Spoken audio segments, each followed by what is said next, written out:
And we're back, everyone. Now, the highly anticipated Commission of Inquiry was by far one of the top events of 2022. An event witnessed by the entire world would prove to be a very pivotal and defining moment in the Virgin Islands history that would essentially lead the way to a number of iconic events. More on this report. Deputy Governor, ladies and gentlemen of the press, good morning. In a public meeting, Governor of the Virgin Islands, John Ranking, CMG, presented the findings of the Commission of Inquiry to the people of the Virgin Islands. I, like many of you, have been shocked by the arrest of Premier Foy, with whom I have worked as Governor over the past 16 months. I know that this community is a small but proud one, and I know you care deeply about the reputation of this great territory. Rule of law, transparency, accountability and good governance are and must be the foundations of a territory's reputation. As you are aware, I previously planned to publish the Commission of Inquiry report in June, following discussions in London between UK ministers, the BVI government and the leaders of the other political parties represented in the House of Assembly.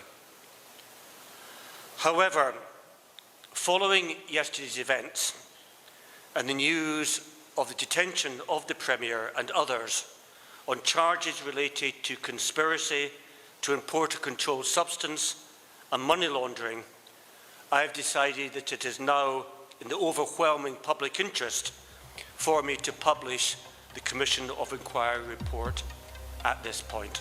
The government established the Commission of Inquiry unit that is to support the delivery of the COI recommended government reform process, and Hadassah Ward has been appointed to lead it. The Ward-led unit began full-time operation on August 15th and is comprised of officers with expertise in strategic planning and implementation, procurement, policy analysis and development, monitoring and evaluation, communications, research, and administration.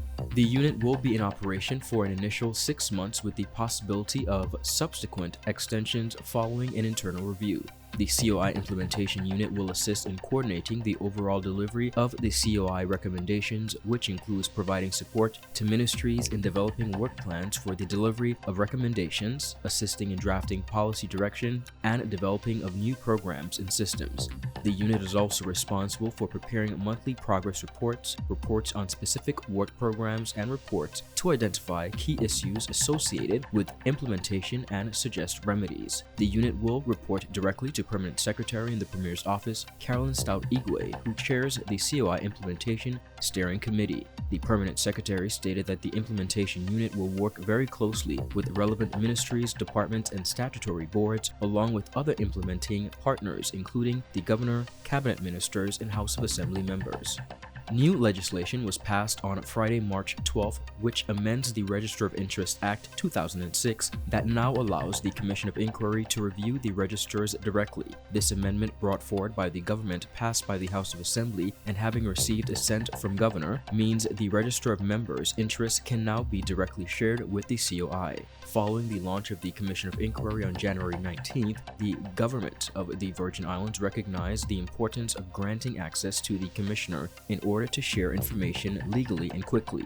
Until now, the Register of Interest of members of the House of Assembly could only be shared in certain circumstances, namely in criminal investigations, legal proceedings, or in written requests by a member. After the formation of the Constitutional Review Commission, an inaugural meeting was held on Monday, 18th July. In her opening welcome remarks at the Department of Youth Affairs and Sports conference room, the chairperson, Mrs. Lisa Penletsam, expressed her thanks to fellow commissioners for agreeing to serve and reminded them that they were all bearing witness to history in the making.